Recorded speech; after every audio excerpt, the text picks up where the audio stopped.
You too, you too, you too. What it do is your boy Benji, and we are back. It's the Ben on TV show, baby. Hey, look, you already know what time it is, man. Hey, look, Slammy time. Anyways, we got to vote for our Slammies. WWE is asking for us, the fans, to vote for who we believe should have won some of these awards. Now, starting off with the female superstar of the year. I mean, we've got Liv Morgan, Rhea Ripley, Bayley, Nia Jax, Tiffany Stratton, Chelsea Green, and Io Sky. I mean, does it go to anyone other than Liv Morgan? Come on now. Let's. I mean, like literally, she has done it all, guys. And you'd be lying to yourself if you didn't believe that was the truth. We've seen Liv Morgan with an amazing comeback. We've seen her insane character boom and switch up, and she became to y'all a heel. But at the end of the day, she was glorified and justified with a lot of her actions. Did she go about it the right way? Not necessarily, but she wasn't necessarily all the way wrong with her reasoning behind it. Uh, we've seen her win tag gold. We've seen her do so much for the women's division this year, and I think anyone that she was in front of was gold. Unfortunately, we kept getting Rhea Ripley versus Liv Morgan shoved down our throats, but what they were able to do with her Judgment Day arc, her of course rekindling her relationship with Raquel, and of course being the best women champion of all time. Yes, she did amazing. Liv. NXT Superstar of the Year. I mean, realistically speaking, I think Roxanne Perez is like the easy answer, but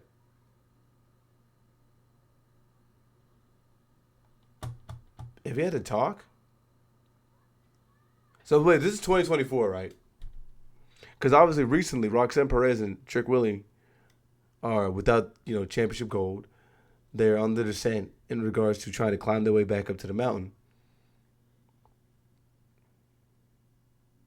Oba is just exciting and entertaining.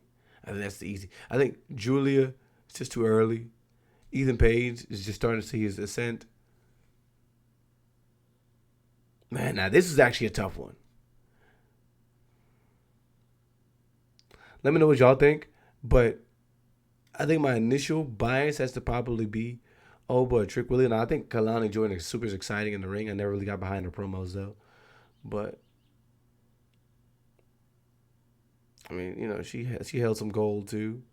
Oba Femi, bro. I mean, Roxanne, she's dabbling right in the main roster, and I think she did what she was supposed to do for NXT. And let me know what y'all think about that one. Rivalry of the year. I mean, is it like not obvious? How is this a rivalry of the year? This literally wasn't anything that we were thinking about until like a month or two before WrestleMania. It really was a thing of The Rock versus Cody Rhodes. Absolutely not. Liv Morgan and Rhea Ripley. It could have been, but it wasn't. Damian Priest and Finn Balor. That was absolutely terrible. I mean, all the makings to be an amazing feud. Executed horribly. Kevin Owens and Cody Rhodes, that just got brushed right by us because they were fighting over a fake championship. Whatever. Nia Jax, Tiffany Stratton, I don't understand how that would be rivalry of the year because they were best friends for most of the year. We never even seen Nia Jax get her get back. Bloodline versus Blood. Now this is tough. This would have been a close second if like anything that was happening made any sense. Like I like how we were able to reintroduce a lot of the characters. I love the climax of Roman Reigns returning, but the rest of the execution was kind of terrible. So I mean, CM Punk and Drew McIntyre. I mean, bro, they captivated us for like an entire year, and literally majority of that time wasn't even them in matches. Match of the year: Roman and Cody, CM Punk and Drew, Roman and The Rock versus Cody, Liv and Rhea at SummerSlam, Damian Priest and Gunta at SummerSlam, Cody Rhodes and AJ Styles at WWE Backlash, 2025 Men's War Games. Bailey and Io Sky, Sammy and Gunta. Sammy and Gunta did have a good match. That was an exciting match. Io Sky puts on a good match too, but I think their match was about too quick. Gunta and Randy Orton, no. Seth Rollins and CM Punk at the Raw Netflix premiere. No. They were just kicking out of each other's finishers. So the only legitimate matches I think here would be like if you had to take in all the other stuff surrounding the match, then okay, like we have another argument here, left and right. Sami Zayn I think elicited a lot of emotion from us when he won the championship, and that match was actually a pretty good match. But like Roman and Cody, like I said, if you add in like the fact that there was like people interrupting left and right, and nobody actually believed that Roman was going to lose, other than the people that would never have gotten behind the WWE again if Cody would have lost. And even if you assume that Cody Rhodes was going to win, it just seemed surreal. That moment was crazy, to say the least. That tag match was not bad though. Roman and Rock versus Cody and Seth. I think the easy cop out was CM Punk and Drew, man.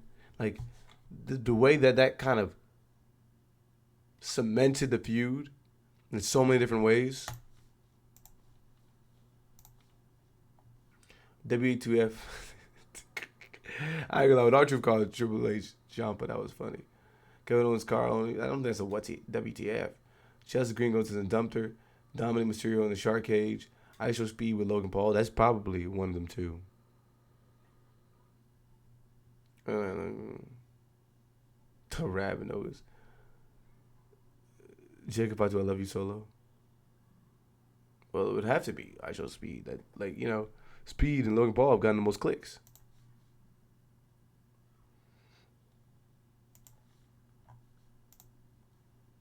And Breakout Superstar of the Year, I mean, that's the easiest answer right there.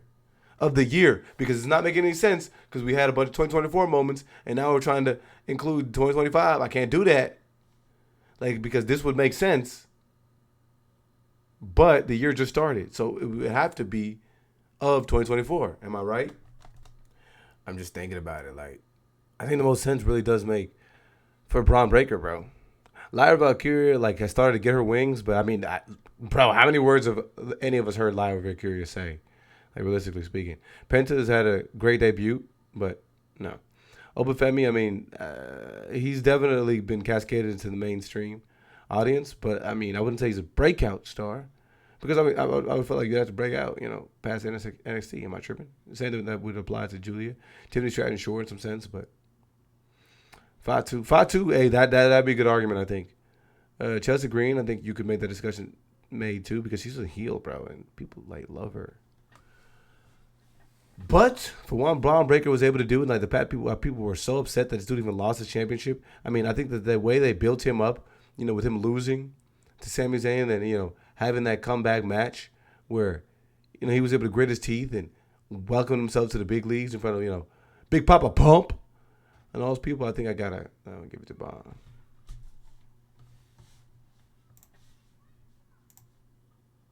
Most memorable entrance. Cody Rhodes at WrestleMania, I mean, it was nice. And, The Rock show is better than his. Jay Uso on Raw, the Netflix debut with Travis Scott. When Travis Scott came smoking in the crowd? No, sir. Roman Reigns at WrestleMania, now we're talking. I just went into a rabbit hole of watching all these entrances again. I mean, the Roman Reigns at The Rock, like I said, they're always gonna have all the aura with these. Randy Orton and Sebastian Berlin, of course, was the one where the crowd first started singing back his lyrics, which was dope. Seth Rollins with the Philadelphia Mummers, absolutely not. Bailey at WrestleMania. Sami Zayn in Montreal with Jey Uso. He's talking about Logan Paul and SummerSlam and MGK. Yo, y'all gotta relax. Dominic Mysterio with Liv Morgan and the Lowrider. That's pretty cool. Dominic Mysterio is pretty cool. That was a tribute to Big Eddie. Sami Zayn at WrestleMania with Kevin Owens and Chad Gable. Oh, when he walks in and gets like the salute from everybody. Um, that was a moment. Speaking of, why have we not seen Chad Gable like interact with Sami Zayn like in a long time? Whatever, bro. I mean, like another wasted storyline. I'm not even gonna get on that right now. Drew McIntyre's The Clash in the Castle. Let me watch that one. I will say I do like Drew McIntyre entrances too. Ah, this is a tough one. The Rock, bro, is just so like it's just so tough to go against The Rock.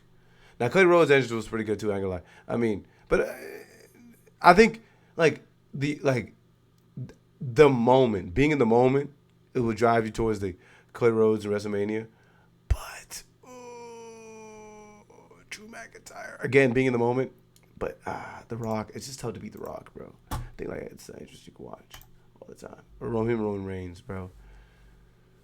The yeah, that's got to be. I mean, Dominic Mysterio turning on Rhea Ripley. That was an OMG moment. Kevin Owens turning on Randy Orton. Nah. New Day turning on Big E. That was a big moment. Again, nothing happened after that. Timothy Stratton's Money to Make cash in. That was a big moment. Damian Priest cash in. Now that was a big moment. It looks like it's going to be the precipice for the match this year's WrestleMania. Wyatt Six debut. They did have a big debut. That was an OMG moment. For sure. I mean, but here's the thing. We were like, oh. I think there's a difference between having a moment that like we were all kind of expecting. Them having the debut was awesome. But again, we had lead up to that. So we like knew that they were going to debut. Braun Breaker spearing speed is like obviously a big moment. I mean, viral moment. Bronson Reed hitting Tsunami. That was crazy. John Cena. Ooh.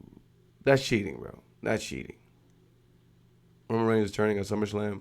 Io Sky being Rhea Ripley. Okay, no.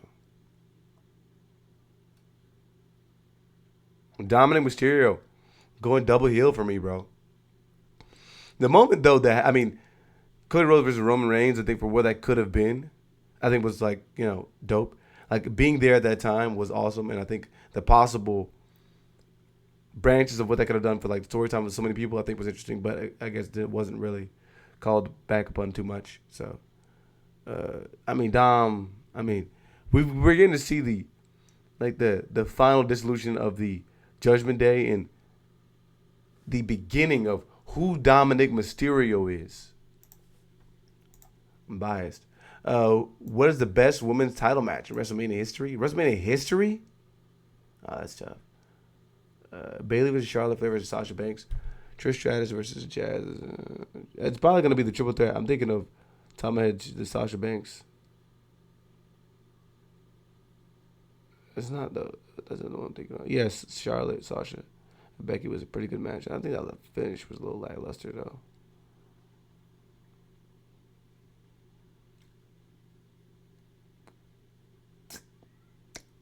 Trish Stratus versus Lita versus Jazz.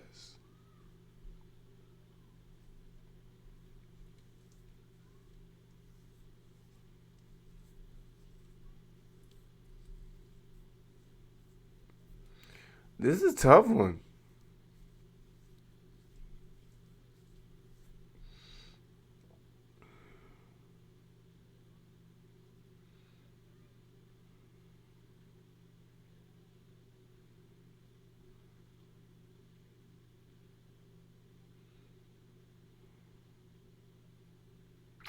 WrestleMania history though.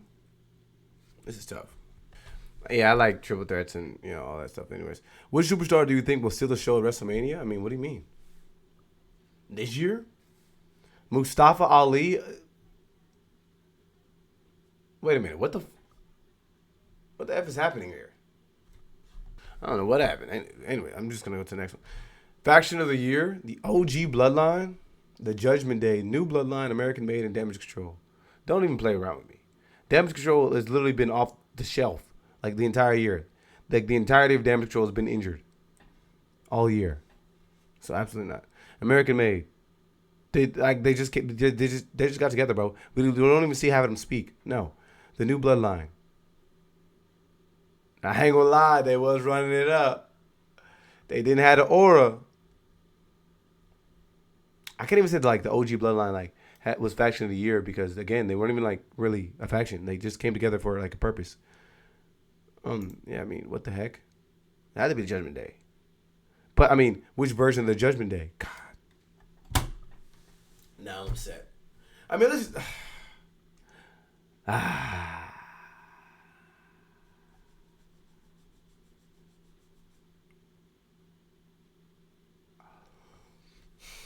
Because I mean, the Judgment Day kind of sucks too, though. But I will say, we'll sit down and watch them get into it. So actually, Judgment Day, let's do it. Tag Team of the Year, DIY, Awesome Truth, A-Town Down Under, Jade Cargill and Beyond. I mean, what are we talking about? The Bloodline, War Ranger, Judgment Day, Street Profits, Liv Morgan, Raquel Rodriguez. They did carry for a year. Liv and Raquel just started getting back together. Bloodline doesn't count. Awesome Truth doesn't count. Machine Guns, no. War Raiders, no. So yeah, them. Street Profits, I mean, nah. Love Street Profits though. Show Star of the Year. Ooh, now this is a good one. Chelsea Green and Drew McIntyre. Now this is a tough one, because Drew is like gold online, but Chelsea Green, I mean, she built herself up, bro, for sure. Like, I mean, that's what it is. I think Drew was already big, and him being on social media, he had some moments, but I mean, Chelsea Green, bro, she's on it every day. Like, you know, just adding more and more to it. Female Superstar of the Year, Liv Morgan. Again, I think I voted for Liv Morgan before, but Liv Morgan. Man, I will say it's been a crazy year for wrestling, and my return to wrestling has been amazing because of the moments that oozed out of the WWE this year. And I've been tapping in now to AEW and a lot of the other cross brands, but I've had to side out the WWE for getting me back into the game because they're the ones that got me started. So I bid y'all adieu. Stay tuned to the next video. Go ahead and vote. Cast your votes. Let me know what y'all think about my votes and my selections in the comments below.